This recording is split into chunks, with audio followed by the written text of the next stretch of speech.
Welcome back to Who Died Today. Over the past few days, the world has bid farewell to some truly beloved and unforgettable stars. In today's episode, we pay heartfelt tribute to these remarkable lives and the legacies they've left behind. Before we begin, we kindly ask for a moment of support. If any of these stories have moved you or reminded you of someone special, please give this video a thumbs up to honor their memory. Thank you. Number 5. David Lynch. Today, we bring you a story that doesn't just mark the end of a life. It closes the curtain on a mind that forever changed the language of cinema. David Lynch has passed away. For some, he was the man behind Twin Peaks. For others, the reason they first feared their dreams. But for millions, he was something even more profound. A creator who dared to embrace the bizarre, the broken, the beautiful, all at once. If his films ever made you feel something, confusion, fear, wonder, truth, please tap the like button. It's not for us, it's for him. Because this man once turned down Star Wars. And instead, he chose to make a film about a deformed man, a film about velvet, a film about nightmares.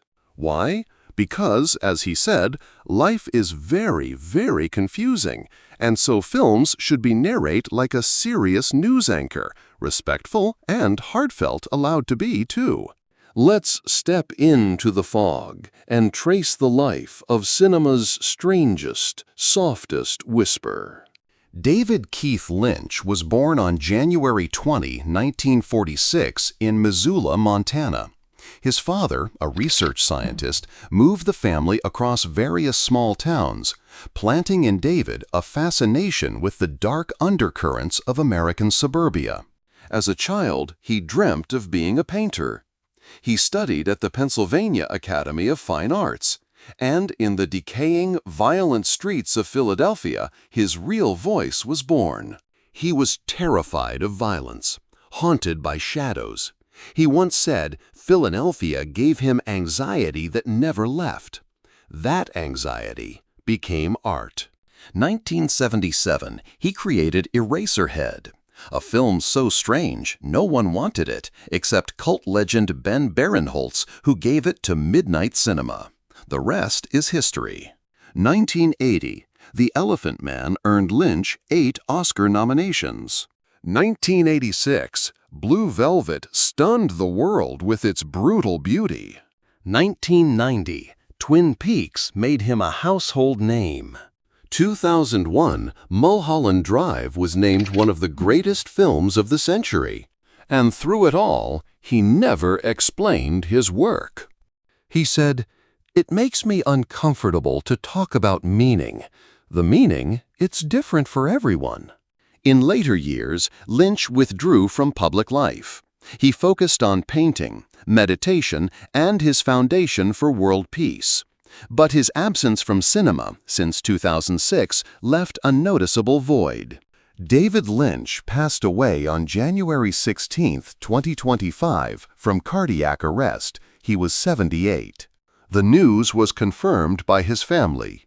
Hollywood stood still. Director Guillermo del Toro wrote, "There was cinema before Lynch, and then after Lynch. His dreams will haunt us forever."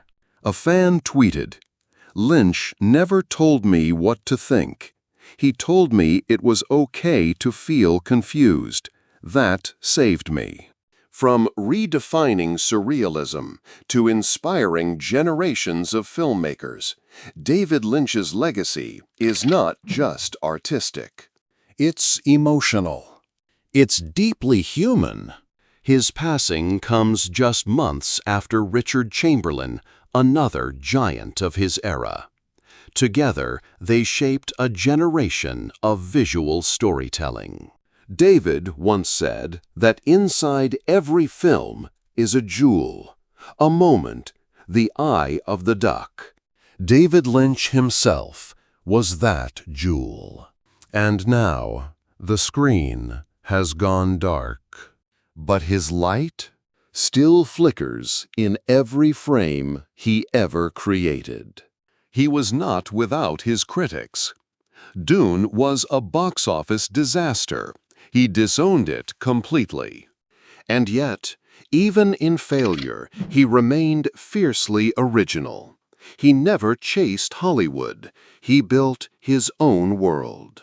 What did David Lynch mean to you? Was it Twin Peaks? Mulholland Drive?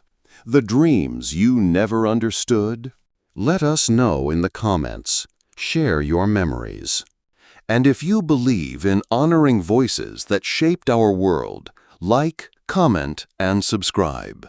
Because here on Who Died Today, we remember legacies that never fade. Number 4, Jeff Baena. He made us laugh with nuns who cussed and zombies who fell in love. He made us wonder if memory was real, if sanity could bend, if grief could be funny.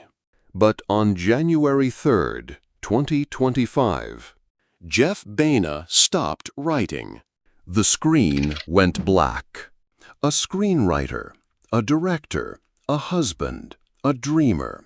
Jeff Baena wasn't a household name, but maybe that was the point. He didn't need the spotlight. He built worlds just outside of it. Quiet, strange, honest.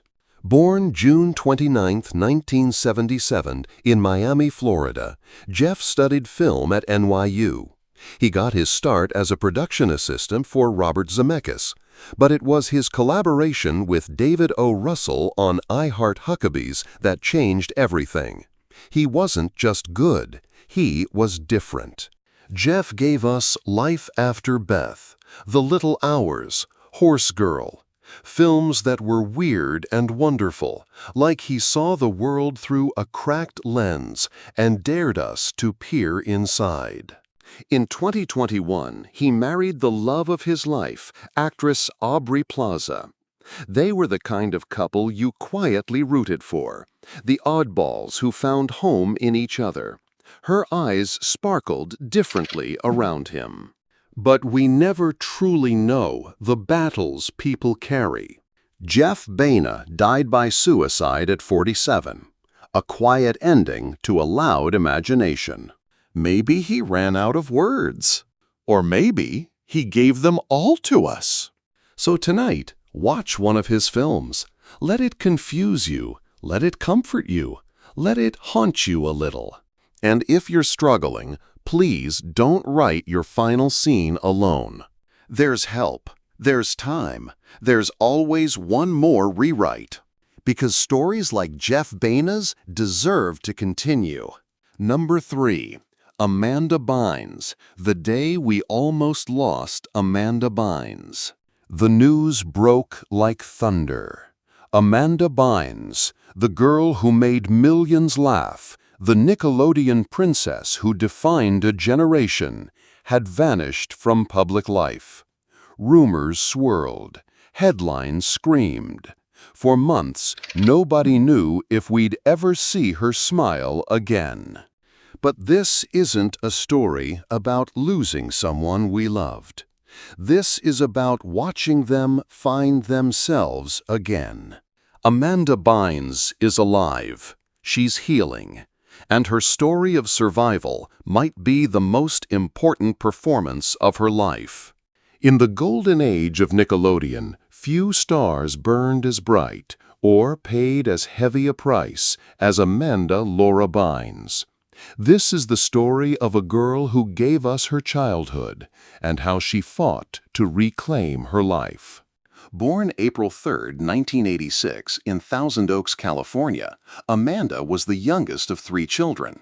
Her father, Rick, a dentist, and mother Lynn, a dental assistant, watched their daughter mimic her older sister Jillian's theater lines at just 3 years old. By 7, she was stealing scenes in community theater, called sensational as Scout in To Kill a Mockingbird. But stardom would demand everything from someone who'd never known life without spotlights. 1996. At 10, Amanda auditioned for All That and exploded onto screens nationwide. Her Ask Ashley sketches became instant classics. 1999. At 13, The Amanda Show showcased a comedic genius channeling Lucille Ball with millennial energy. 2001-2004.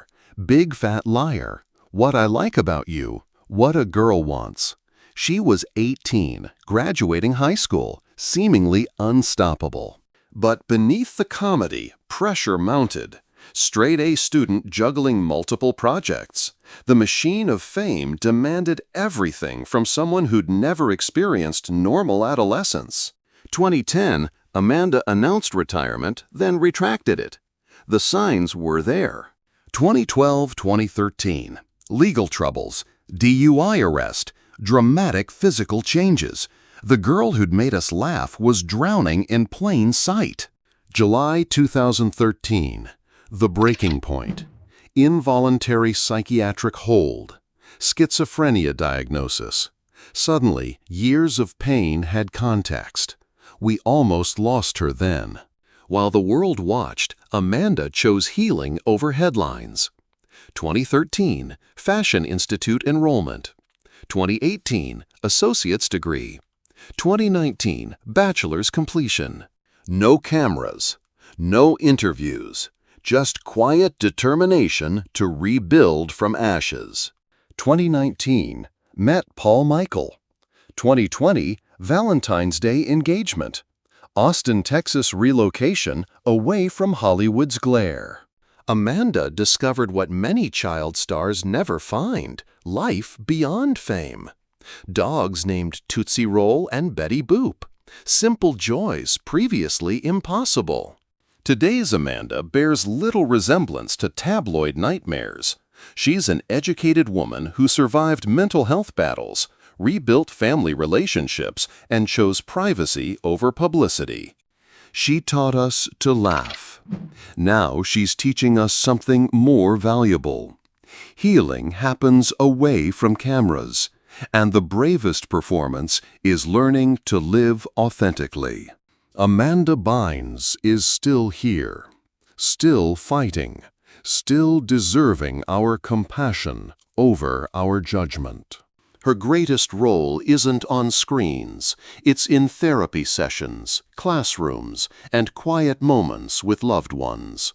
She's proof that rock bottom can be the foundation for something beautiful. We thought we lost her once. We were wrong. Amanda Bynes survived her darkest chapter and emerged stronger. Let's pray she continues to find peace, love, and healing for many years to come. Share your favorite Amanda Bynes memory below, and remember, behind every entertainer is a human being deserving our kindness, not just our applause. May Amanda Bynes live long, laugh often, and find all the happiness she deserves. Number 2. Mick Ralphs, the soul of British rock. The sound of an era has gone silent. Mick Ralphs, legendary guitarist, songwriter, and co-founder of two of Britain's greatest rock bands, has passed away at the age of 81. He died on June 23, 2025, in the UK after suffering a stroke. Born Michael Jeffrey Ralphs on March 31, 1944, in Hereford, England, Mick's guitar would come to define the very pulse of 1970s rock. From the glam swagger of Mott the Hoople to the bluesy power of Bad Company, Ralphs created riffs that didn't just echo through stadiums, they lived in the bones of generations. He co-wrote the anthems of 1,000 road trips, Ready for Love, Can't Get Enough, songs that didn't just chart, they endured. Yet behind the Marshall stacks and spotlight, Mick remained humble. He once recalled his time in Malibu, escaping British taxes but not the madness of the music world. It followed us out there, he said, with a smile. He is survived by his wife, Susie Chavez, and their 2 children. But the family he leaves behind stretches far wider. Anyone who ever picked up a guitar and dreamed. Today, the amps are quiet, but the chords Mick Ralphs gave us will play on, in garages, in arenas, and in hearts. This is Who Died Today, honoring legacies that never fade. Number 1. Mr. Beast, the day YouTube's heart nearly stopped. The news hit like lightning.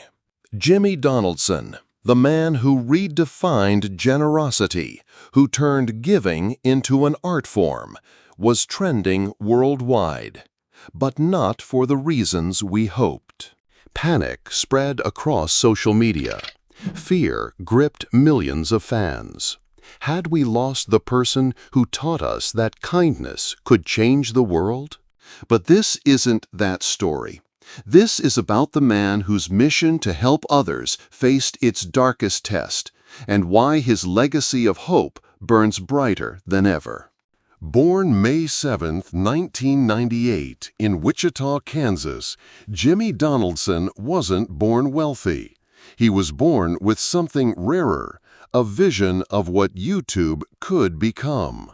While other kids played video games, Jimmy studied the algorithm. At 13, he was making videos in his bedroom, obsessing over what made content go viral.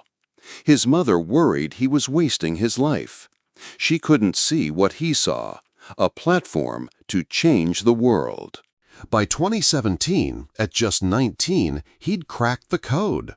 But instead of keeping the formula to himself, Jimmy did something revolutionary. He gave it all away. 2018, counting to 100,000 put Mr. Beast on the map. But it was what came next that changed everything. 2019, 2021, $100,000 tip to pizza delivery drivers. Houses given to strangers. College tuitions paid in full. Jimmy wasn't just making content, he was making miracles. 2022, 2024.